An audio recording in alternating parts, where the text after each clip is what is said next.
Hello everybody, welcome back to a new video. My name is Sarah and today we are going to be going over my September TBR. So this month I'm kind of excited about this month's TBR. I actually don't know what it is because I'm doing something a little different and I'm going to pull my TBR entirely from my TBR jar. So it's going to be a complete surprise. Like I literally have no idea. So I've always liked the idea of like having a TBR jar and using it to kind of pick out a book when you're not sure like what you want to read next. But I got the idea of making an entire month's TBR when I got this cute little TBR jar in OwlCrate, one of OwlCrate's most recent boxes. If you look, it says OwlCrate Apothecary, Bibliophile Brew, Cures Reader's Block,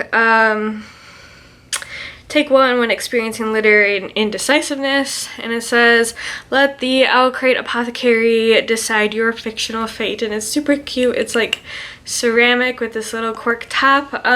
So in here I have a bunch of little pieces of paper of all the books that I either physically own or are on my Kindle right now that I have not read yet. It is an embarrassingly high number compared to what it normally is. Listen, I just don't have any self-control, okay? Okay, it could be drugs. I could be doing drugs instead, but I spend my money on books, so you know, I think I'm doing okay here. But honestly, like I think there's like 46 books in here. Like I said, don't judge me, okay? Don't judge me. I normally don't let it get this high, but I, you know, had some sad girl days, and you know how you cure that? Buy books. Not by going to therapy, you buy books. So one thing, I do have a couple of books that are like next in series. So for instance, I have both the Well of Ascension and Hero of Ages, which are the second and third books in the Mistborn trilogy.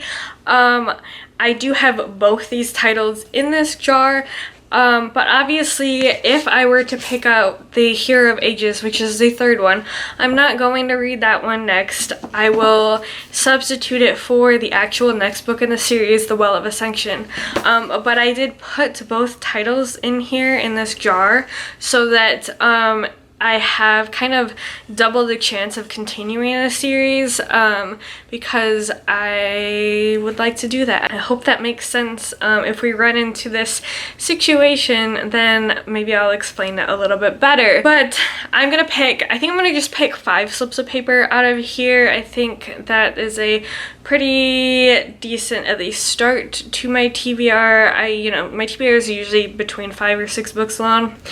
So I'm gonna shake this up and pick my first one. I'm actually really nervous about this. I'm like nervous and excited. Most of these books on this cart, like I would have no problem reading like at any points. Like right now, there's like 2 on there that I have like no interest in reading right now. One of them came in a book subscription box, and then another one I DNF'd it 50 pages in with the intent of going back to it, and that was about 2 years ago. So I mean, honestly, it'd be a good thing if they came up in this TBR video, because then it would force me to read them, or at least give the one that I DNF'd a second solid try, and give the one that I'm not interested in, at least give that one a try. And yeah, so anyway, we're gonna pick our first one. Our first one, I'm quite excited. It is, I can't read that. Oh, okay, it is 4 Dead Queens. I don't know if you can read my really awful tiny handwriting, but it is 4 Dead Queens. So 4 Dead Queens is by Astrid Schultz. This is one that I picked up as like an add-on for Book of the Month several months ago, and I just haven't got around to it. But this is about a nation that is ruled by 4 queens. And then we follow from the perspective of 2 citizens of this kingdom. One is a criminal and one is kind of like an upstanding kind of, I don't know if he's nobility, but he's kind of a law-abiding citizen. And the criminal one day steals a package from the law-abiding citizen, and kind of in their kind of chase to get their package back, the criminal and then the law-abiding citizen end up wrapped up in this like conspiracy that caused the death of these 4 queens, and so then the 2 of them kind of go on the hunt for kind of the answer to this mystery of how the queens died and like who killed them. This is a YA standalone. It's not too terribly long. I think it's like 400 something pages long.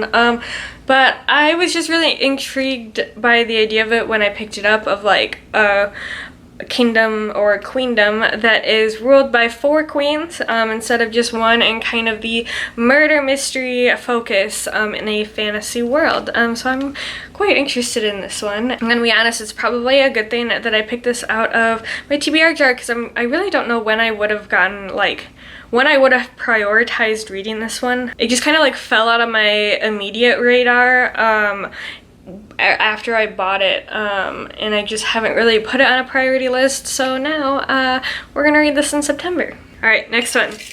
Very excited. I'm also very nervous. I don't know. The more I was like super excited to make this video, and now that I've started and now that I picked the first one, now I'm like incredibly nervous. Like, I don't know why. I bought all these books because I want to read them, so it's a good thing. Whatever I get, it'll be good. Okay, what's the next one? This is a long titled one. Oh, okay, so it's The Long Way to a Small Angry Planet. Ooh, okay, so I'm kind of excited about this one. This one's been on my Kindle for a little while. I think I found it in a Kindle deal. This is by Becky Chambers. It is a pretty well-known sci-fi novel. It's kind of described as like a cozy sci-fi, and I've been like really interested in it, especially because Brightness Katie Reads really loves it and loves Becky Chambers. The one bad thing is this is the first book in a series, the Wayfarer series, so I will be starting another series, but I mean, it's not that big of a deal. I can juggle multiple series. I don't like to start series and leave them unfinished for a while. I usually like to keep up on reading them, that way I don't forget what happened in like the previous books or whatever, but it's fine. I can manage. So this is an adult sci-fi series, and it follows kind of this motley crew on this spaceship that kind of do a bunch of like oddball jobs. And so they get hired for kind of like a job of the lifetime kind of a thing that will pay a lot of money, but it's quite dangerous. They have to kind of fly through several different wormholes in order to get to a faraway planet, and the journey is dangerous, and so this is just kind of a book about the crew and kind of how the newest member of the crew learns to kind of open up to them and trust other people, and also just like all of the dangerous and shenanigan-y events that happen in this book. And I've just heard that it's like a really heartwarming, kind of lighthearted, funny book, and so I'm kind of curious to see if I end up liking it and if Becky Chambers' writing style and humor is for me or if it's not, because I've heard, like I said, Katie over at Brightness Katie Reads really loves it, but I've also heard other people say that they're not a huge fan, so we'll see kind of where I fall with this one. Alright, number 3. A little ASMR going for you guys.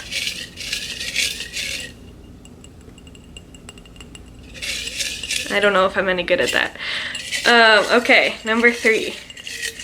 Right? Yeah, I have 2. Alright, number 3. I don't know what this one is. It's upside down. What is it? Oh, okay, The Lost Apothecary. Okay, so I have The Lost Apothecary by Sarah Penner. So this is my book of the month pick from March, and I have actually been super excited about this one, and I've been trying to find a time to fit it in, so I'm very excited that this ended up getting picked. I don't know how you would describe it. I feel like it's like a historical fiction, but also with like a little dash of fantasy. So basically in the 1800s in London, there's this apothecary that's kind of like hidden away where women can go and procure these poisons to use against any abusive men that are in their lives. And then the apothecarian's newest patron is a 12-year-old little girl.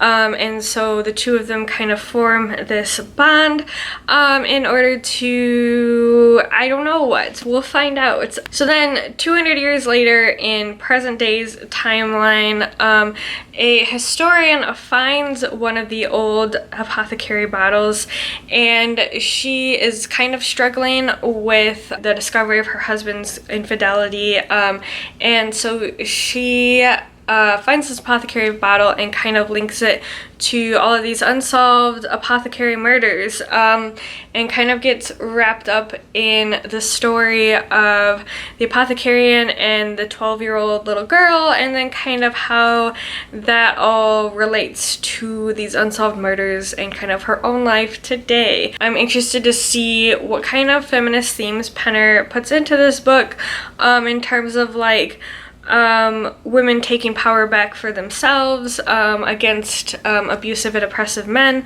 and then kind of like the dual timelines, and how those kind of cross and interweave and kind of link to each other. And I don't know, I'm just really interested in this book. I haven't seen too many people talking about it, but I hope that I end up liking it. Alright, so we have 3 books so far. We have a fantasy, a sci-fi, and a historical fiction, possibly has fantasy in it.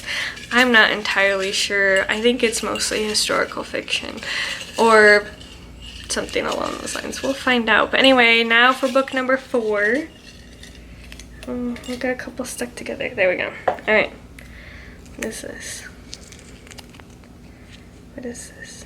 Ah, Born! Okay. So, if you watched my last video, I actually just talked about this one. I recently acquired it. That is Born by Jeff Vandermeer. Editing me will be glad to know that I know the details of this book since I just talked about it. So I wanted to look into it. This is Born by Jeff Vandermeer. So this is an adult science fiction. I think it's like science fiction, possibly horror elements in it.